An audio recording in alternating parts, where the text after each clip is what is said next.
Quando Kenichiro Kamei, engenheiro da Universidade de Kyoto, sai para beber com seus amigos, ele geralmente leva consigo um de seus corpos em um chip. Quando o tema do trabalho inevitavelmente surge, ele pega o chip que se parece a uma lâmina de laboratório, com minúsculos canais cobertos por uma camada de silicone e declara: faço estes dispositivos para recriar humanos e animais. Kamei está na vanguarda de um novo campo da biotecnologia que busca replicar órgãos, sistemas e corpos em formato de chips. Enquanto experimentos bioquímicos realizados em placas tradicionais são estáticos e isolados, os chips usados por Kamei têm um sistema de canais, válvulas e bombas que permitem interações mais complexas a ponto de poderem imitar a fisiologia de um sistema vivo. Reconhecendo o potencial que tais chips têm de revolucionar a pesquisa médica, o Fórum Econômico Mundial apontou os órgãos em chips como uma das 10 tecnologias emergentes mais importantes de 2016. Mas se chips especializados imitam determinados tecidos ou órgãos, Kamei e seus colegas pretendem imitar animais inteiros. É bastante ambicioso, admite. Kamei constrói seus próprios chips em laboratório, usando um cortador a laser e uma impressora 3D. Para operá-los, ele adiciona tecidos celulares em 6 câmaras conectadas a microcanais. Em seguida, conecta microbombas pneumáticas a um controlador para criar um circuito. Isso permite a Kamei e a outros pesquisadores testar a eficácia e os efeitos colaterais de novos medicamentos, desenvolver a medicina personalizada com base nas células de indivíduos específicos e entender melhor a base de diversas doenças. Em um experimento, por exemplo, Kamei e seus colegas colocaram no chip células saudáveis do coração e células cancerosas do fígado. Eles então adicionaram doxorubicina, uma droga de combate ao câncer conhecida por causar efeitos colaterais tóxicos no coração, mas cujo mecanismo de toxicidade era desconhecido.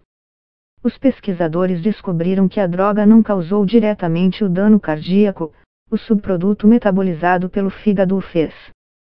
Tais experimentos requerem um amplo abastecimento de várias células. Isso não teria sido possível sem o trabalho de Shinya Yamanaka, pesquisador de células-tronco da Universidade de Kyoto que ganhou o Prêmio Nobel de Fisiologia e Medicina em 2012. A honraria foi concedida por sua criação das células-tronco pluripotentes induzidas, iPS, na sigla em inglês. As células iPS podem se proliferar muitas e muitas vezes fora do corpo, enquanto outros tipos de células-tronco não podem, diz Kamei.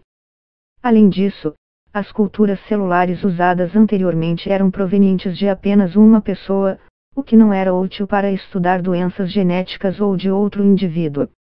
Como o próprio nome indica, as células iPS indiferenciadas podem ser induzidas a partir de praticamente qualquer tipo de célula no corpo. Os genes codificadores ou fatores Yamanaka reprogramam células em estado embrionário. Elas podem se tornar qualquer tipo de célula, incluindo espermatozoides e óvulos para tratamentos de fertilidade, ou quaisquer outras para testes farmacêuticos. Como a maioria das tecnologias biomédicas, as células iPS e os chips, como os usados por Kamei, foram criados tendo em mente os humanos, não os animais. Mas ambas as tecnologias têm potencial de contribuir para a conservação de espécies e do bem-estar animal. As células iPS poderiam ser usadas, por exemplo, para sintetizar carne em laboratório, aliviando o tratamento desumano dado ao gado e o impacto ao meio ambiente causado pela agricultura, ou para criar produtos a partir de espécies ameaçadas, satisfazendo a demanda do mercado sem matar animais selvagens. Como nos seres humanos, os chips também abrem uma porta para se estudar e entender melhor a vida selvagem e, dessa forma, protegê-la. Muitos cientistas estão entusiasmados com as possibilidades de essas tecnologias serem benéficas em um contexto mais amplo do que a aplicação médica em humanos, diz Oliver Ryder, diretor de conservação genética do Instituto de Pesquisa da Conservação de San Diego, EUA, e sócio de Kamei no projeto Corpo em um Chip. É muito bom que, dentro de um contexto de interesses compartilhados, essa pesquisa possa desempenhar um papel importante na conservação dos animais, acrescenta Ryder. Foi o bem-estar animal, e não a conservação, que originalmente levou Kamei a olhar para além da medicina humana. Enquanto estudava ratos de laboratório na Universidade da Califórnia, em Los Angeles, ele simpatizou com os roedores. Eu me perguntava por que precisávamos usar camundongos para estudar os humanos, lembra? Ficava intrigado pensando como poderia ajudar esses animais. Ele não está sozinho. Testes em animais estão saindo de moda em indústrias e universidades em todo o mundo. Em 2009, a União Europeia proibiu a prática em sua indústria de cosméticos e, em 2013, os legisladores ampliaram a norma para incluir todos os cosméticos vendidos na UE, independentemente de onde fossem produzidos. Chips com tecidos humanos podem reduzir a necessidade de testes em animais, um ganho duplo, já que ratos, coelhos e macacos nem sempre reagem a um medicamento ou produto da mesma maneira que as pessoas. Por causa disso, os chips que imitam o corpo humano, diz Kamei, são considerados um dos principais candidatos como alternativas a testes em animais. Os humanos, claro, não são as únicas espécies que sofrem de doenças, e as células iPS e as tecnologias de chip podem acelerar o desenvolvimento de novos tratamentos médicos para os animais também. Um número significativamente menor de pessoas estuda doenças de animais em comparação com as humanas, e há menos recursos disponíveis para apoiar esses estudos. A versatilidade da vida selvagem dificulta ainda mais a criação de curas específicas para doenças. Além disso, as espécies ameaçadas tendem a ser escassas, e as leis muitas vezes proíbem capturá-las, mesmo que isso ajude cientistas a entender sua saúde e doenças. Se pudermos criar órgãos de animais em extinção, poderemos entender como esses órgãos funcionam e como protegê-los de infecções, diz Miho Murayama, diretora do Centro de Pesquisa da Vida Selvagem da Universidade de Kyoto. Isso seria muito útil, porque não podemos experimentar com eles como fazemos com ratos. Os cientistas que trabalham no Cazaquistão ainda têm dificuldade de entender por que 200.000 tílopes saiga, 60% da população mundial, repentinamente morreram de uma infecção bacteriana em 2015. Já pesquisadores da Tasmânia, Austrália, têm trabalhado há anos para tratar uma forma horrível e contagiosa de câncer do rosto que vem ameaçando a sobrevivência dos demônios da Tasmânia. Os gorilas são outro excelente exemplo. Eles são notoriamente propensos a ataques cardíacos, mas ninguém sabe por quê, e ninguém foi capaz de dar uma solução para tal. Se pudermos imitar os ataques cardíacos do gorila dentro do corpo em um chip, poderemos identificar que tipos de drogas e tratamentos poderão ajudá-los, diz Kamei. Esse tipo de teste seria benéfico não apenas para animais em extinção, mas também para animais de estimação e gado. Oliver Ryder acrescenta que, além dos chips, as células iPS abrem um conjunto aparentemente infinito de possibilidades para a conservação de espécies. Se a diversidade genética puder ser estocada e restaurada ao transformarmos as células em animais ou ao usarmos tecnologias celulares para restaurar a variação genética, haverá menos risco de extinção, diz ele. É incrível poder investigar as possibilidades desse tipo de tecnologia. Ryder é um dos coordenadores no mais conhecido desses projetos, um esforço internacional para salvar o rinoceronte branco do norte, uma subespécie de rinoceronte branco reduzida a apenas 2 indivíduos vivos no mundo. O plano é usar amostras congeladas de tecidos de indivíduos mortos para criar células iPS.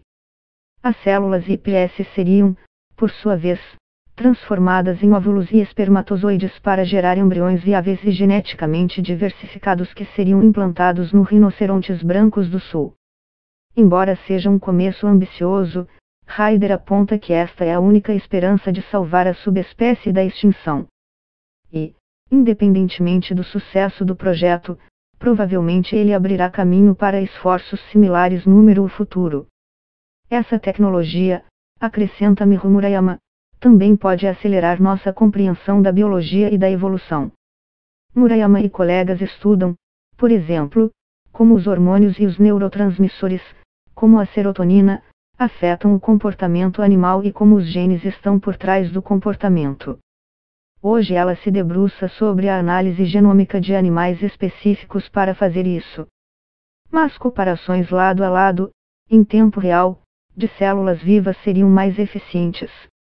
Os chips de células iPS feitas a partir da informação genética de algumas das 600 espécies que ela coletou nos últimos anos permitiriam esse trabalho. Não temos nem informações básicas sobre muitos animais silvestres, diz Murayama.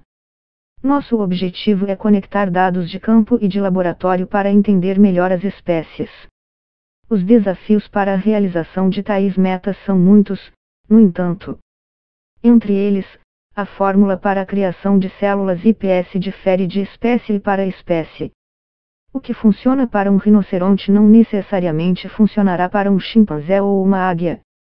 Além disso, depois que as células iPS são produzidas, o processo de diferenciação para vários tipos de células pode variar por espécie, assim como as condições de cultura necessárias para as células se proliferarem e prosperarem.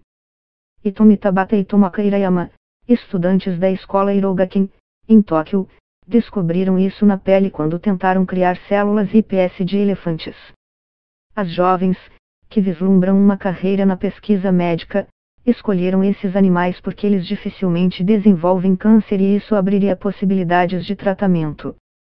Mas, durante a pesquisa, as alunas se inteiraram sobre a caça ilegal de elefantes na África. Dezenas de milhares de animais foram abatidos na última década por criminosos atraídos por seus chifres de marfim. Elas então perceberam que seu projeto voltado para a saúde também poderia dar uma solução para a conservação: cultivar o marfim em laboratório a partir das células iPS. Tabata e Hirayama conseguiram criar células tronco pluripotentes de camundongos, mas quando chegou a hora de fazê-lo com elefantes, elas se depararam com um problema.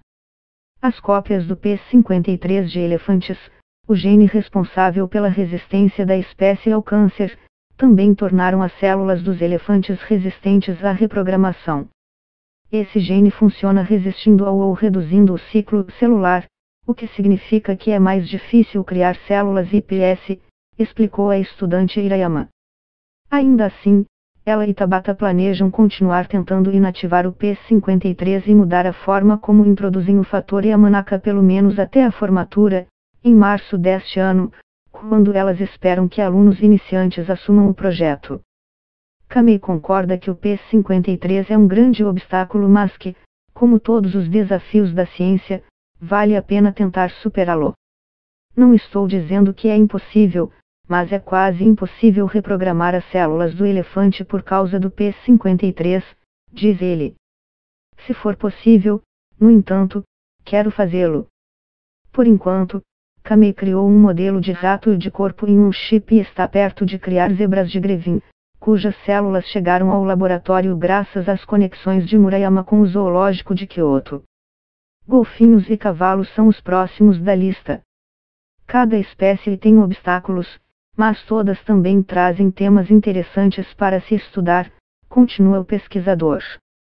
Se minha pesquisa for útil a pessoas que trabalham em zoológicos ou com animais, isso é ótimo. Ele acrescenta que seus objetivos vão ainda mais longe, literalmente além dos limites dos problemas terrestres, até o espaço. No ZEUA, o Centro Nacional para o Avanço da Ciência Translacional e o Laboratório Americano da Estação Espacial Internacional criaram o projeto Chips de Tecido no Espaço para testar os efeitos do espaço nas células e nos órgãos humanos. Kamei acredita que eles têm o mesmo valor em garantir que os animais possam fazer uma transição suave para um eventual futuro pós-Terra. Os seres humanos não serão os únicos a ir para o espaço, animais de estimação e gado também, diz Kamei.